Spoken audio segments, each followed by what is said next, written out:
Okay, so I have a question. My question is, why won't they shut the fuck up?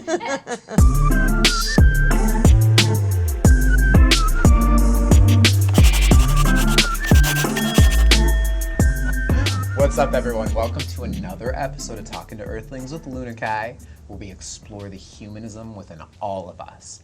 Today we welcome Elizabeth Scarcella, a holistic counselor and functional medicine practitioner. This woman has overcome epilepsy, survived a near-fatal car crash, and conquered a lifetime of debilitating anxiety. Her experiences have inspired her to guide others to a place of internal healing. Thank you so much for joining us today, Elizabeth.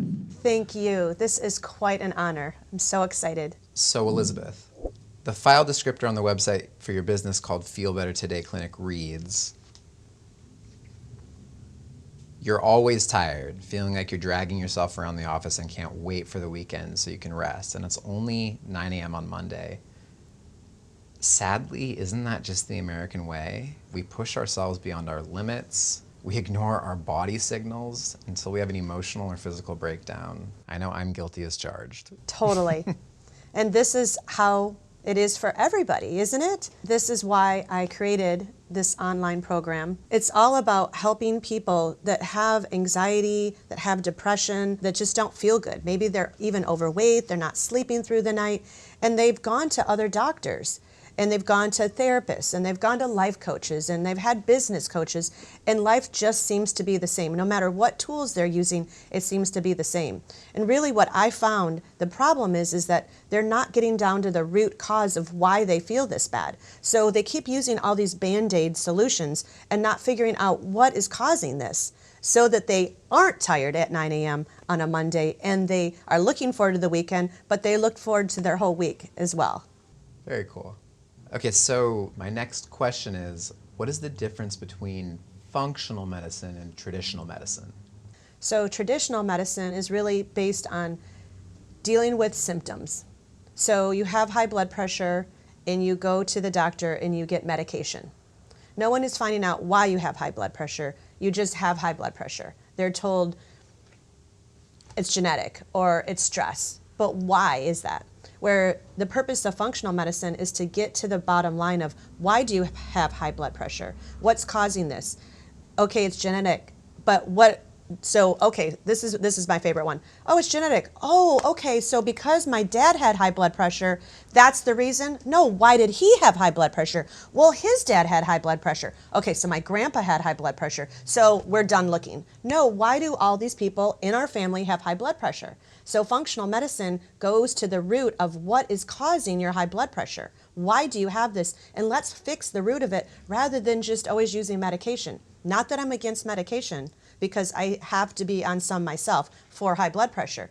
But I can tell you that I know now why I have that, and can take much lesser dosage because I solved all the things that caused it. Okay, so you use words like patient-centered care, and you say that you address a person's unique genetics as well as internal and external factors like mind, body, spirit, and physical, social, and environmental issues, because all of those factors impact health. It seems obvious that a person who was maybe passed over for a promotion because she's been burning both ends of the candle trying to help kids with online school and keep up with work, and maybe can't find time to fit in exercise or isn't getting enough sleep. All of those factors will impact her health, yet traditional medicine often doesn't take that into consideration. Absolutely. Like I said, it's mostly diagnostic, lab-based, or medicine-based. And again, I'm not against medication. However, what I am against is not finding out what is going on. So the woman you're just speaking of, the mother and the wife and the business owner, that's all that in one. Plus she's a daughter with maybe a sick mom too. All these things all these stressors that she has to deal with. That has an impact on her body. It's not just stress and we give somebody an anti-anxiety and then something else to sleep. That's not it. We need to figure out why the body is not handling the stress. I mean, all of us have a threshold, but yet our body is created to deal with stress. In functional medicine and in my practice, we go to look at the nervous system, which is the determinant on how we deal with stress. We look at hormones, which is another determinant of how we deal with stress, such as cortisol. And then we also look at the gut health, which is where all of our neurotransmitters that flow up to our brain are housed, which also deals with stress. So if we're not looking at all those aspects of a human, then how can we help her out of this situation other than telling her to go move to a remote island by herself? Yeah. We need to look at it all. And then we also need to figure out what are her thoughts that she's having about this, in addition to what's going on with her physically. And most importantly, at least in my opinion, who does she want to be and who does she see herself being as a human? So we need to look at all of those components, one stacked on the other, physical, emotional, and spiritual, in order to help this woman cope with what her life circumstances are, because probably moving to that remote island is not going to happen. Yeah, it's a more holistic approach. Yes, totally. Very cool. You talk about listening to your own guidance or intuition. Can you tell us a little bit more about what that means? How does a person get in touch with their intuition? So the most important thing in getting in touch with our intuition is to be able to silence all of those random voices in words that you're having in your head, right? So we call those intrusive thoughts. So it's all about figuring out how we can quiet down the intrusive thoughts so that our intuitive nature, our higher self, can speak to us. Our higher self is always speaking to us. And I mean, you know that, like you have an idea that tells you to turn right instead of left, and you figured out that you avoided a big accident. Or you knew to call your mom, and your mom had just heard bad news about something to do with your grandma. And you just, like, how is the timing right? Or you were thinking about a friend from high school, and you open up Facebook, and she just friend requested you, right? That's all our intuition. And our intuition is very loud if we can be quiet, if we can silence those intrusive thoughts. And that, again, is the mission within the Feel Better Today clinic, is really, why do you have those intrusive thoughts? How can we quiet them down? How can we quiet them down physically? How can we quiet them down emotionally so that you can spiritually hear what you are meant to hear? Beautiful. Beautiful. No, absolutely beautiful. I think that really silencing that chatter within is so important. You know, you can call it chatter, you can call it ego. Right, exactly. You can call it, an assortment of things. Assortment of things, exactly. Pain body. Totally, and I relate to all of those, and I use the term intrusive thoughts because it's more of a medical term and more descriptive of the type of work that we do. But yes, pain body, like Eckhart Tolle speaks of, or the ego, which so many people, Marianne Williamson, Wayne Dyer, are people that I just love. And you know them all. Oh, I love them, yes. So it all is the same word to mean the same thing, but at the end of the day, really, it isn't just about meditating. People say meditate, and yes, we need to meditate, and yes, I need to meditate, we all need to meditate, but we have such a hard time doing that. And I want people to know that it's not because there's something wrong with your ability or your willpower or how you're doing it. There's probably something else going on. There's a physical reason why you are having these intrusive thoughts. There's an emotional reason, things you're not even aware of, that is causing you these intrusive thoughts. So that's really what I want people to understand is if you can't quiet yourself, it's not your fault. You need help. Just like I needed help in learning how to do that. Yeah. And still need help some days. How do you know Wayne Dyer? So my first introduction to Wayne Dyer was on PBS. So do you remember when there was a Channel 3? This is really dating back. You probably don't remember since I'm many years your senior. But I saw Wayne Dyer before he was really doing well, and he had a PBS show that was to help raise money so that he could keep writing books and keep doing lectures. And that's where I met him, so to speak. I was in high school. I mean, I don't want to say what year that was, but no, it was in the 80s that I came upon Wayne Dyer and of all my favorite books of all time, one of his books still stands out is my handbook. And it makes me emotional. You know, he's not with us anymore. And so we don't get to have new information from him. But My favorite book from him is called There's a Spiritual Solution to Every Problem.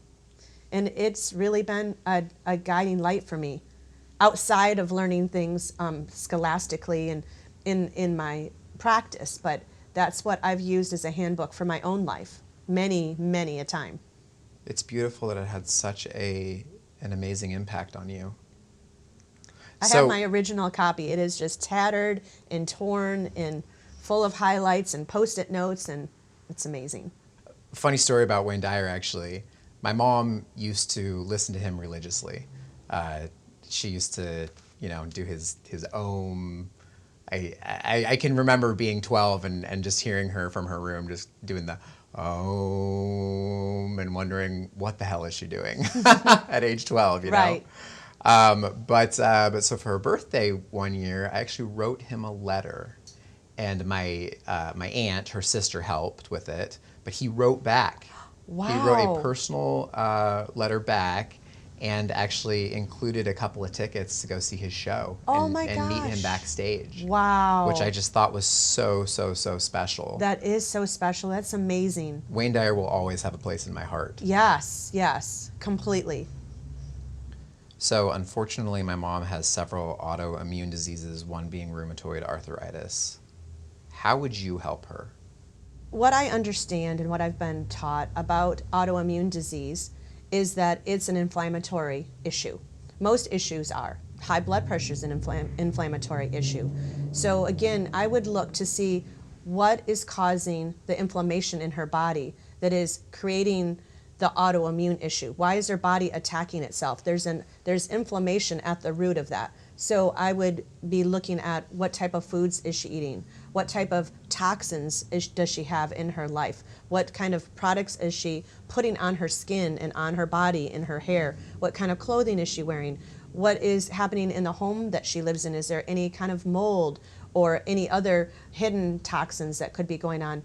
And then I would also really want to know a detailed account of the type of thoughts that she has and really dive deep into that. So many of us think that when we're on a spiritual path that we are dialed into that, and oftentimes there are hidden stressors, hidden thoughts and feelings and beliefs that are behind the scenes and are subconscious. So I'd really want to know what's going on there too, so that we can help with that in letting go of the inflammation in her body. And the other thing that we would be really looking at is what's going on with her gut health, because our gut health is really the center of it all, not necessarily our brain health, but our gut and brain are one and the same. So I've been learning myself. So that's all the places that I would look at with her. Well, like you say, it's always figure outable, right? Absolutely, yes. And I had to confess, I borrowed that from Marie Forleo. Okay. But it is so great that everything is figure outable. Everything. That's an amazing mindset to have. It is. You need that mindset in order to navigate through life and enjoy your life. It's really the only one, not the only one, but it's a good one that helps keep me and others out of a victim mentality. That if I believe that everything is figure outable, then I am not the victim to any circumstance whatsoever. Nor are you. Now I just want to get a little bit personal. So my mom has dealt with mental health issues her whole life, and one of them has been stress primarily. I think that's really the root of the issue of where the rheumatoid arthritis has come from. Your body can only deal with that amount of stress for so long before you become more prone to disease. Absolutely. So what would you say to that? Well, do you know who Louise Hay is? No. So Louise Hay, someone else who's great and is not with us, also very close to Wayne Dyer, has a book called You Can Heal Your Life. And her thoughts about this is that for every physical issue we have, an emotional issue is attached. So you can even look up and look at specific cancers. And her thought is that cancer is caused by anger. And interestingly, about autoimmune disease, it is caused by not liking yourself and wanting to get rid of yourself. It's caused from toxic self-worth issues. So what I would have to say about that, just as I was saying is, in the beginning question, is not only do we really need to delve into the physical part, but we need to go very deep into emotionally what is causing this. Not just meditating. We need to go deeper. Yeah, and she's dealt with low self-esteem issues her whole life. Yes, very, very common. And that is an effect of trauma that somebody had, childhood trauma or early relationship trauma. So I see that very commonly in my practice. And I saw it in my own life too. Very interesting. So think of it this way. If you were abused, and I don't necessarily mean to say that you had to be sexually abused or beaten, but you were cut down, or you were not affirmed, or you were neglected. Even those type of smaller traumas, if you will. Of course, that is going to impact your self-worth, because those people that did that to you, you trusted, whether they were your parents or a teacher or even a lover. You trusted this person, and they said these things to you, not just once, but multiple times, and you start doubting your own belief of yourself. Even if you have a strong faith, well, God or universe or Buddha or whomever it is you believe in says otherwise. When there is somebody close to you that is saying that to you, you doubt your self-worth, and then you turn against yourself, and thus you cause disease, dis-ease in your body. I've heard that before. Dis-ease, yeah. Oh, that's beautiful. That's so beautiful. And so well said. And just so spot on. Thank you. Well, Elizabeth, thank you so much for joining us today. Oh my gosh, it's been my pleasure, really. Oh, it's been our pleasure. Is there anything that you would like to share with our audience that is coming up for you? Any releases? Any? I want you to ask me what it means to be human. Oh, you know what? I don't know. That's so weird. That is the first time that's always our last question. That's so weird.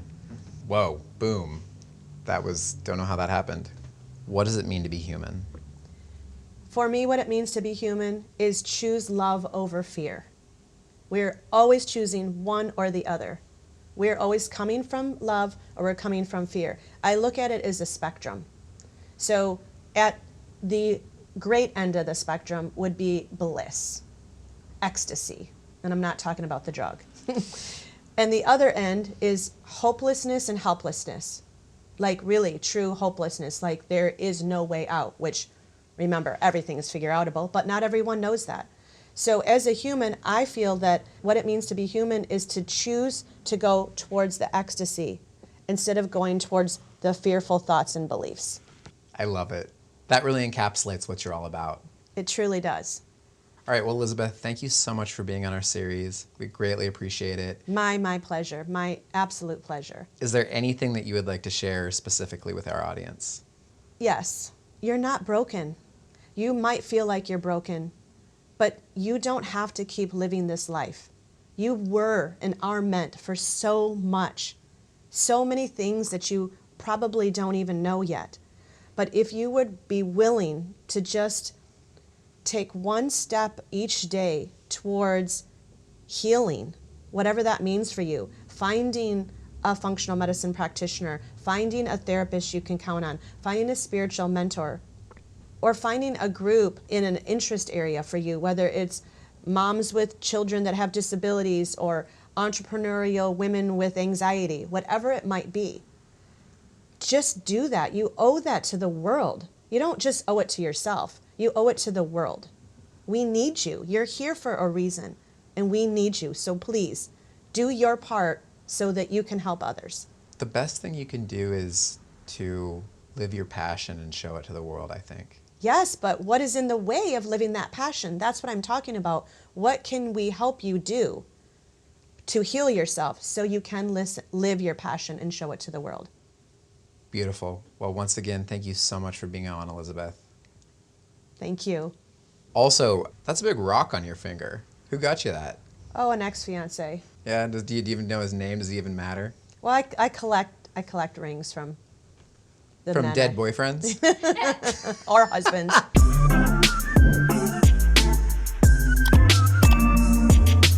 Hey guys, thanks for watching that episode. As a reminder, we've created Talking to Earthlings to have raw and honest conversation with one another in an effort to unite human beings who may not agree ideologically, but who can be inspired by one another's vulnerabilities.